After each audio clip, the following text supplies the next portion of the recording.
Well, hello there everyone, and welcome to episode 3 of Building RYLOTH on Lego. So in this episode, as you can tell from the title, it's going to be a lot of rockwork. We're also going to be starting on the main plateau where the main battlefield is going to be starting. So that's going to be very exciting to start on that main battlefield area. But before we start this episode of Building RYLOTH, I do have a very exciting announcement to make.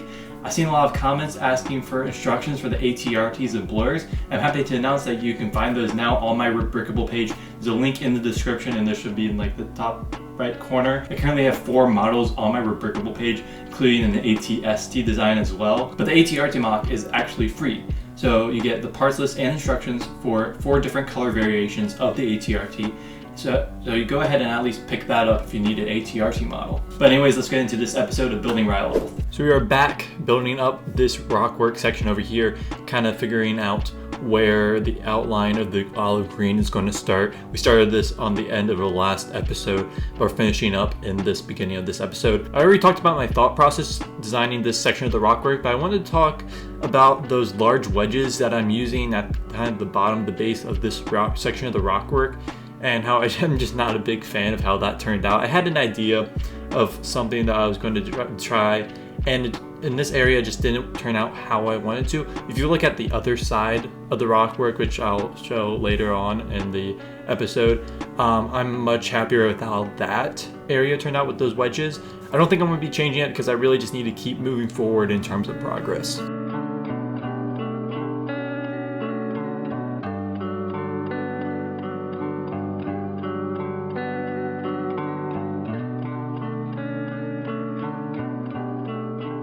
I'm quite happy with how this section of the rockwork has turned out. Obviously it's not done yet. I still need to kind of finish off the very top of it, but I'll kind of come back to that. But I did do some more work with the transition between the kind of bridge emitter area and then the actual terrain. So there's kind of like a dirt path that leads from the bridge to like the entranceway of the Capitol. So I wanted to capture that. I'm using the same gradient that I did for the rockwork. I also try to make the transition from like the concrete portion of the bridge to the terrain kind of more natural by including some placing tiles on the actual bridge itself, which I think kind of works well, like some dirt kind of spilling over onto the bridge. I don't think I'm going to work much more on this area right now because whenever I get the other light in, I need to kind of throw that through. I'm going to have to take apart this area, so I just don't want to get too much progress done just yet.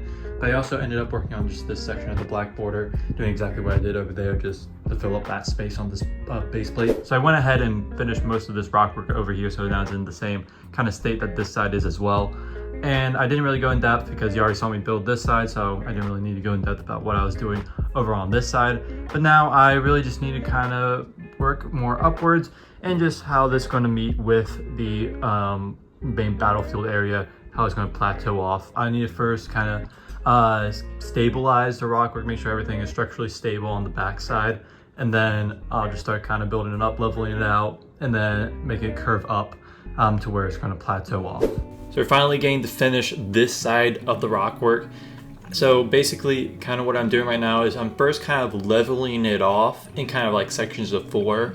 I'll level it off to make it all the same height in those kind of 4 bricks, and then I'll put a plate behind it and then build up on top of it, on top of those 4 bricks. And then I'll move on to the next section of 4 bricks. And I just kind of be making my way along down until I finish up this entire section of the rockwork. You may have realized I started the time lapse a little late. That's because I discovered kind of a major flaw in the design of the kind of bridge emitter area.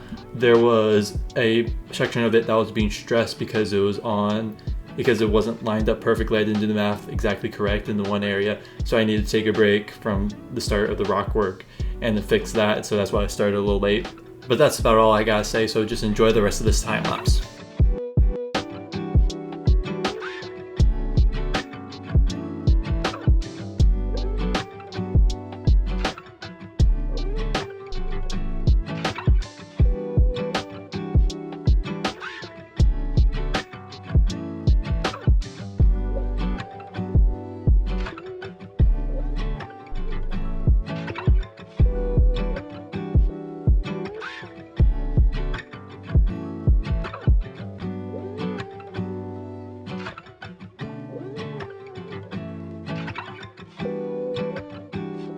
I'm really happy to finally have this entire mountainside completely finished. It actually turned out a lot better than I was kind of expecting, except for maybe this area. You can kind of see a difference where over here it kind of curves out and up. Over here is just kind of more upwards.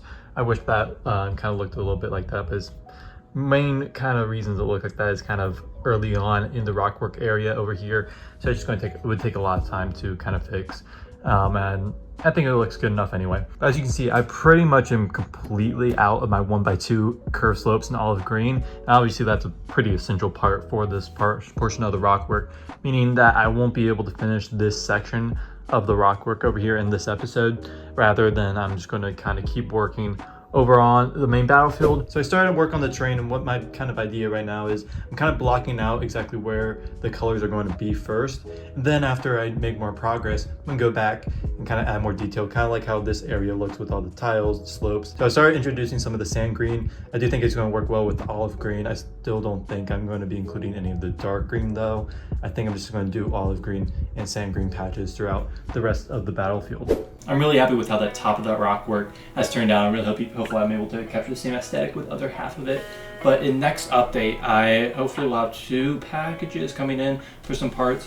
One is to finish out the main bridge emitter. I was missing some pieces, so to get those in. And then also I have the 1x2 curve slopes in olive green for the other half of the Rockwork to come in. So hopefully that comes in. As soon as that comes in, I'm going to be finishing this section of the Rockwork. So depending on when that comes in, I may or may not be able to get that done for the next episode. But we'll see. But main focus is probably going to be on the main battlefield, the terrain where I started at the very end of this episode. So expect that for the next episode. But again, check out my Rockwork page. Link is in the description of the video. I've been working on it for a long time, so I greatly appreciate any support on there. At least pick up those free ATRT instructions. They are there for free. But thank you so much for taking the time out of your day to watch this video. Have a great day. Goodbye, everyone.